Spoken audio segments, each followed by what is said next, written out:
What is going on, people? Welcome to your 50th Java tutorial. And I know it's been a while since I started making Java tutorials, but hey, we're gonna get back on track and start learning some more Java. So actually I had planned out that we're gonna learn polymorphism, but I think I'm just gonna skip right to GUIs because it's a lot funner and it's better if we know how to make an interface before we start getting into some other stuff. Plus, when we have an interface and stuff, you can see what everything does, and you're not just typing random code that you're like, alright, what is this, the matrix? Because, it's time we started building an application that the user can interact with and see. So, if you don't know what a GUI is, or some people call it a GUI, it's a graphical user interface. And just like this right here, it has a title bar at the top, menu, drop downs, it has a whole different range of buttons. And that's what we're going to be making instead of this right here where it's like the matrix style, because I mean, come on, it's 2009 if you're watching this tutorial in 2009, that is. So let's go ahead and get started. Now the first thing you need to know is that all GUIs are built from GUI or GUI components. That means there has to be a component for a menu, a dialog box, scroll bars. You have to add each one of those individually. So how do you just go ahead and get these components? Well, actually, Java has a built-in class that stores all the components you need. You just need to tell it where to put it and what to do with it. And they are created using different methods. And the methods you use to create this in the class is called the JOptionPane class. Now, like I said, this class is built into Java, so anytime you want to make a button, all you need to do is call it from the class. And there are different ways to do this, but this is the easiest way. So in order to get all those buttons and toolbars and everything, we first need to import the entire class. So let's go ahead and before your even class right here, just go ahead and put import javax dot swing dot j option pane, and make sure you type the J and the O capital option pane, and just like that. And now we're getting a little error that says the import java JOptionPane pane is never used. So let's go ahead and fix that by using some stuff right now. So now we imported the class, which means we have access to all the crap in it. So let's start using some of that crap. The first thing we're going to want to do is set two variables. By the way, I'm going to build a program where you enter a number in one box and then click OK, you enter a number in another, click OK, and the end box, the third one, shows your answer. You'll see in a little bit. So we need to set this equal to a string variable and set it equal to first number, and I'm just going to write fn, fn for first number. Now what you need to do is call the class, which is JOptionPane, use your period or dot separator, and the method for an input dialog is show input, if you couldn't tell by these 100 pop-up things that pop up, dialog. And it's going to take one parameter right here, and this is the message. Now what this is the message or the prompt which you want to tell the user to do. So we just want to put in a string, enter first number. So now whatever they enter into that first number is going to be stored in the variable fn.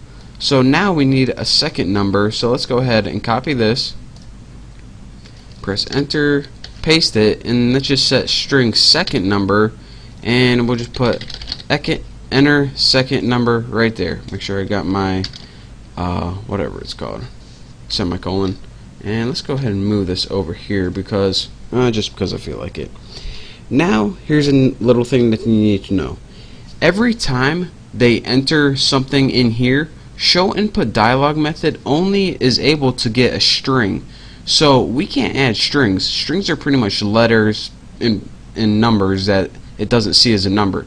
So we need to tell Java, alright, instead of viewing this as a string, we want you to view it as an integer so you can do some math with it later on. So what we need to do is convert these variables to integers. So this has nothing to do with JOptionPane. This is just Java right here. So Java int num1 equals integer dot parse int, And what this does is convert whatever I type into here and stores it as an integer in num1. So I want to put fn, and what this does is take the string, which say it's 5, and converts it into the number 5. So now let's go ahead and do this for num2. Num2, we want to take the second number we typed in and convert it to a variable called number2.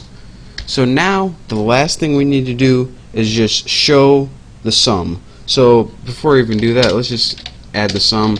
Int sum equals what do we put? Num1 plus num2, no spaces. And now we got the final answer in the sum variable right here. Let's tighten that up a little bit. That's what she said. And now we can go ahead and display this. Now the box that you use to display is something called show message dialog. So let's put j option pane dot show message dialog. And this is a little different than show input dialog. Inputs for inputting, messages just for displaying. Now this method takes 4 parameters. The first one is it's a parameter where to position it, and if you put null, it positions it right in the middle of the screen. The second one is what you want to say, like for your prompt, but it isn't prompt, it's just a message. So let's put the answer is, and let's just put add sum. So it's going to be like the answer is 5 or something like that. Now the third parameter is what you want to appear on your title bar. So let's put like the title or something easy like that. And the fourth parameter you need is the message that's going to pop up. Now I'll go over this later if I got time, but for right now just put j option was it pane, then put plain underscore message, like that. And you don't need to put this last thing in quotation marks. So again, well, that's pretty much it. Let's just go ahead and run this program. I'm tired of waiting around. So let's go ahead, click OK, run it. Enter your first number, 3. Okay. Enter your second number, 5. Okay. The answer is 8.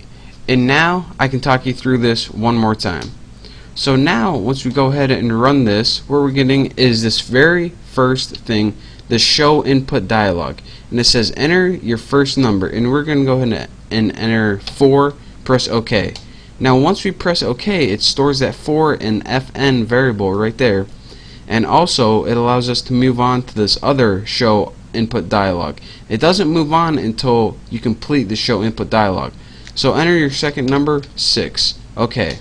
So now what it did right here is it took that 4 and converted it to a number, and took that 6 and converted it to a number, so that you can add the 2 sums right here. And lastly, it took that show message dialog, which if I can get it back right here, and it says that null, which means position in the center of our screen. The answer is sum right here, and again that third parameter was the title, which appeared on the title bar. And that last one, you have the option of putting icons on your GUI or user interface that we built, but we're not going to put icons on here now, mostly because they're stupid. If you want to have something like an error, you can put an X on there, a warning, you put like a, I don't know, they're stupid, but we'll probably put them in next time because I'm stupid too. So but that's a real quick tutorial on how to use J option pane to make a simple graphical user interface, aka GUI. So in the next tutorial we're going to be building our GUIs and adding some more function, add some more cool buttons and stuff like that. So thank you guys for watching. Don't forget to subscribe, and I will see you next tutorial.